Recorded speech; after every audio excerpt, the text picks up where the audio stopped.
Welcome everyone, Farmer Cop here. This is going to be a guide to the Grape processor on Farming Simulator 25. This guide is going to be for all platforms, so PC and Mac, PlayStation and Xbox, and it's going to cover just base game stuff only. Everything I use is going to be base game. I also do tend to talk a little fast, so if you need to slow down the video to hear me a little bit better, you can do that using the YouTube controls down below. Also make sure to check out the first pinned comment down below, because if there is one, it's going to have some sort of interesting tip or something I missed or something that changed in an update. So just be aware of that. We are going to have time codes down below as well. So if you need to skip ahead to a specific topic that you're looking for, you can do that. So you don't have to watch the whole video if you don't want to. What topics we are going to cover is going to be placing and buying the Grape processor, the production inputs for the Grape processor, using the Grape processor, the products the Grape processor produces, how to move pallets, and finally, the profitability of the Grape processor. So we'll cover all that. Let's start off by placing and buying. So first off, obviously I have some Grape processors out here, but let's say you wanted to buy one of your own. You can go in here and check on the map, go to available and see if there's one on here. There isn't on this map. So what we're going to do is just go to the bakery. It's what I've been using pretty standardly. But if you don't find one, make sure you're not owned, go to available, see one on here. If you don't see one on here, the map you're on doesn't have one. You also can try to find it on the map and then left click on it and then hit visit. It'll take you right to it. Now, once you get there, you want to look for this wrench icon, which it should spawn you pretty much on top of it if there is one on your map. You're going to come up to it, hit R. It's R for PC. I should also note, too, if you're on console, you can go into your menu here, go to game settings, and then you can turn your help window on so you can see the controls that are for your controller, and then those will be in the upper left-hand corner for you. On PC, you can toggle that on and off using F1. But yes, you're going to come up to it, hit R. We'll purchase it. There we go. Again, the price might change as well because obviously this is the bakery, but it works the same with any other production. Then if we go into build mode here and we wanted to sell it later, we can click on it and then we can decide to sell it. You are going to take a loss on that. Just be aware of that. And then you can always, of course, decide to buy it again later. So there you go. That's how you buy one that's already pre-existing on the map. Let's hop back over here. Nope. Sure, we'll enter that vehicle. That's fine. So we have a couple placed down here. If you want to place your own, you can go into the build menu, go to productions, and then you can find them in here. We have this version right here of a Grape processor, and then one that works identically to that one. So there's no differences in terms of its production. It's just a difference in how it looks. You also have this guy right here, which looks like that guy over there. And then we also have a small mini one, which is just 1/10 of the speed. So everything about it is the same. It's just 1/10 of the speed, and you can place that one down as well. Now, once you go to sell them, if you haven't exited the build mode, you can sell them for full price. You'll get a full refund. But this one, for example, right now we can sell it for 36. If I hop out of build mode, go back in there, go over to it to sell it, which you just click on it to sell it. It's 18,000 all we're going to get, so you're going to take at least a little bit of a loss on it, so just be aware of that. But that's how you buy and sell the production points or the Grape processors on Farming Simulator 25. Again, it works very similar to any other production, but there you go. Now let's talk about the production input. I have a trailer here with some grapes in it. Grapes are the only input that the Grape processor will take. You can grow grapes by using vines and stuff like that, which I'll put a card up on your screen right now to take you to my guide video on how to grow grapes and olives, which obviously it covers grapes in there, so you can take a look at that. Now, each one of these productions is going to have this little dump icon somewhere on it that looks just like this little trailer right here. You're going to want to drive over top of that, and then you can dump your grapes in. So you just need a trailer that holds grapes, and then you can drive over top, and then you can go ahead and dump your grapes in, just like that. Now I'll put a little bit in there for now. This one over here, you can see there's kind of this grate. You can drive over top of this grate here. And then this is where you're going to put your grapes in right here. You can see we're dumping grapes in. Easy peasy. And then finally for the other one, it's on the side of the building right here. That's where that dump icon is. And you can just drive over top of it and then hit I to unload your grapes into it. So pretty straightforward, pretty easy to do. Now we need to talk about how to actually use the production point. So there's a couple different ways to activate the productions or to get into the production menu. The first one is to go up to the production itself, find the wrench icon and right click on it, or excuse me, not right click, hit R to go into the production menu just like this. If you're not near the production, you don't want to go up to the wrench or something like that. When you go into your main menu, typically you'll be in the map like this. You can click on the production on the map and then hit manage. It'll take you into this screen.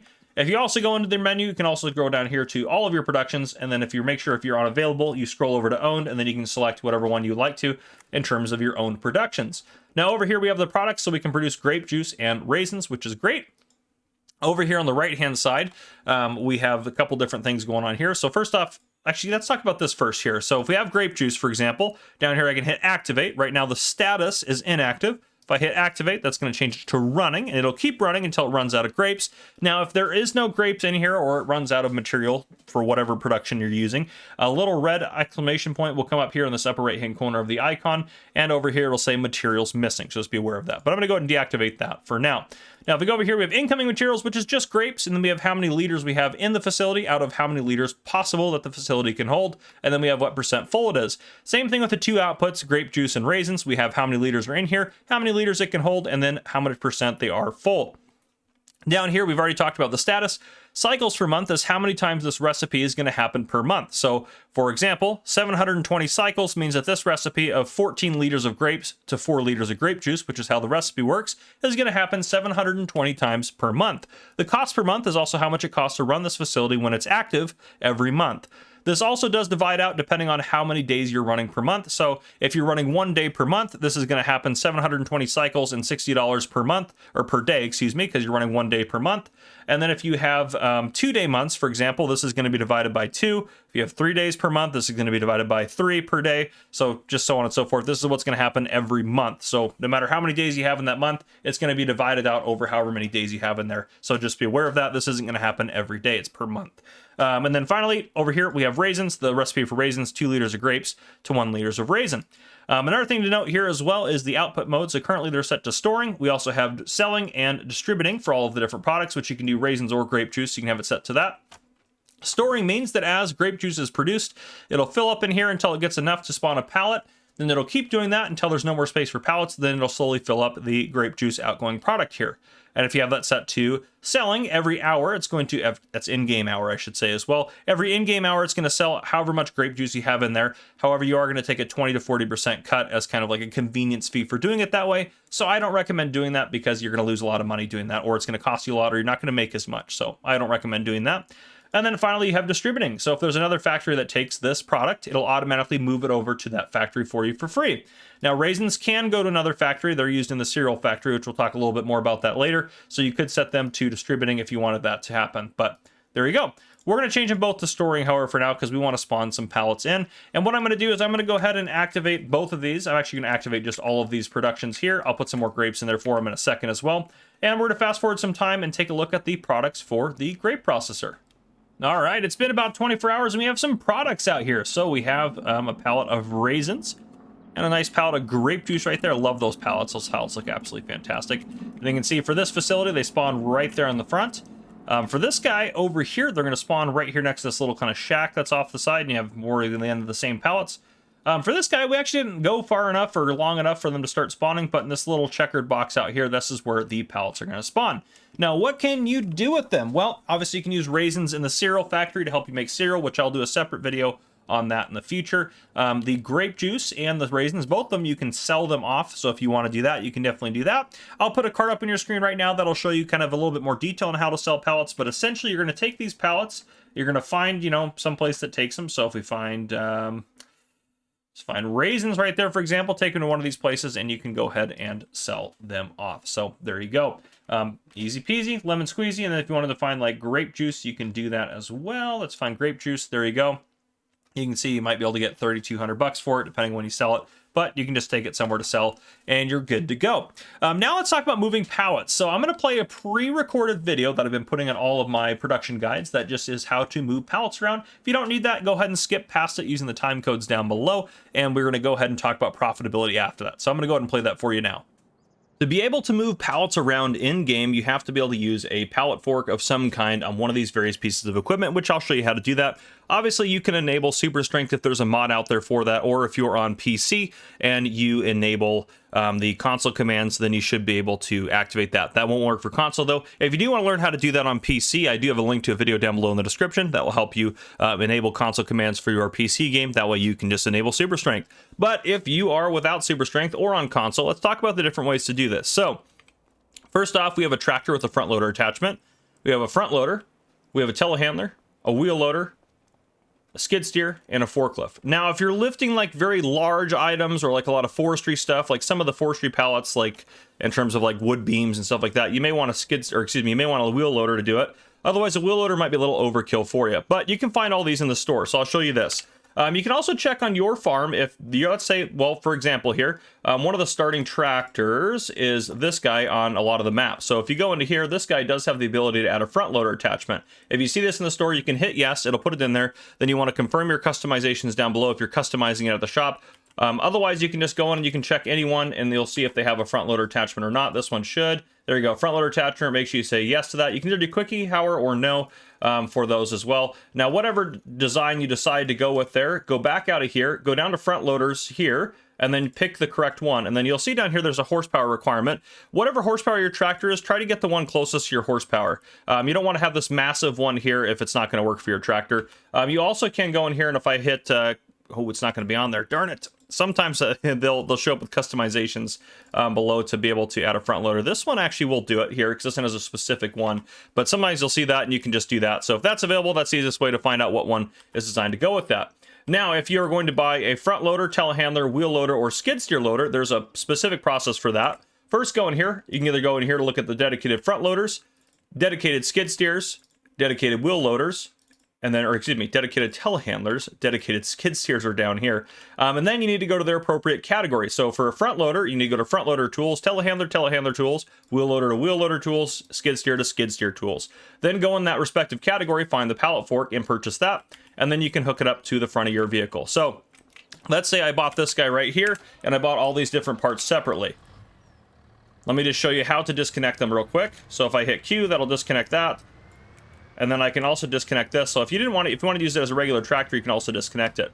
But to connect it, just do it in reverse, line it up, get here, and then you'll see a command down at the bottom to connect, and then just drive up here, and then you can connect here. Now, how to operate these up in the upper left-hand corner, usually it's mouse controls if you're on PC. It'll be different controls for you if you are on console. But you can see the advanced controls up there in the upper left-hand corner. If I hold down right mouse button, it shows me what those controls are. Left mouse button shows me what those controls are. So that'll be how you can do your controls. Now, finally, if you wanted to buy a forklift, forklifts are also very easy to buy.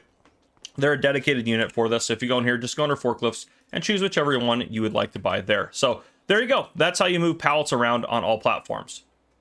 All right, profitability. Here we are. So this is my productions profitability table. I have it linked down below in the description for you if you wanted to download a copy of it and change it or do whatever you wanted to, or just view it, you can do that as well. So again, we have the Grape processor full size, and then we have the small one here as well. The small one is just the 10th of the process for the large one. So just 10 small ones equal one large one, essentially. But then we have the products. So we have grape juice and raisins. The inputs for both those are grapes. This is how many cycles per month. So 720 for grape juice, 5280 for raisins. The input amount, so that's 14 grapes per cycle, and then 2 grapes per cycle. This is how much you would get for those grapes if you sold them separately instead of putting them in here, which is used for helping calculate the profitability. Then if we go to output amount, so for the grape juice, you get 4 liters, and for the raisins, you get 1 liter. Then this is the output value, so how much you're going to get if you sold those. You can see that we actually end up losing money, at least with this calculation, on grape juice per cycle. We make barely any on raisins per cycle. However, raisins kind of make up for it because there's so many cycles happening per month. You can even make a little bit of profit there. So there you go. And then obviously you're losing money if you are, well, you're making grape juice, essentially. This is the input, so how many grapes you need to keep these guys running per month. And then this is the output, so how much grape juice and how many raisins you're going to produce every month right over here. Now, I have used values here, so these are the values that I used in that. You did see this is $29.70, which is pretty good, actually, but you did see we could get maybe $3,200 for it. So let me type $29.70 over here, and you'll see if I put $3,200, so if we get that instead, it actually does reflect that over here. And you can see we're still actually losing money. So yeah, unfortunately, that just kind of is what it is. And the use value for grapes in here is the average for grapes. So you might even be able to sell grapes for more if you might be able to get a better price for that. So it just doesn't seem really worth it right now to make grape juice. If you adjust any of those prices in here, like I showed you just now, they will reflect on here the changes. So if you normally get different prices, you can adjust those. This is based on normal economy and having an average price or average selling price. Not the best price, but the average price. So you can adjust those as needed. Then production other. Is the Grape processor a divided production? Unfortunately, it is. So let's go back into the game so we can talk about what a divided production is. So if I look at this Grape processor here, there's only 2 inputs here, so it's pretty simple. If I activate just one of them, I'm assuming that 720 times this recipe is going to happen every month. So 720 cycles, I assume, is going to happen, and that's how it's going to work. However, the moment I activate the second production, there's only 2 in here, each of them are now divided in half. What that means is, since there's 2 productions running, instead of getting 720 cycles per month, it's actually only going to do half of that, which is going to be 360 cycles per month. And then same thing for the raisins, that 5,280, instead of doing that every month, it's only going to do half of that, which is 2,640. So each of them is divided by 2 since the production is divided. Undivided productions, always, no matter how many things you have running, will always run at full speed. Unfortunately, this one is divided, however, so just something to consider. But there you guys go. That's what I got for you. That is how to use the Grape processing plant for Farming Simulator 25. If you guys enjoyed this video, please drop a like down below. If you haven't already, hit that subscribe button up on the screen to join the Farmer Cop channel and turn on your notification bell so you don't miss any future videos I may post. This has been Farmer Cop. Thank you guys for coming and watching. I'll see you guys in the next one.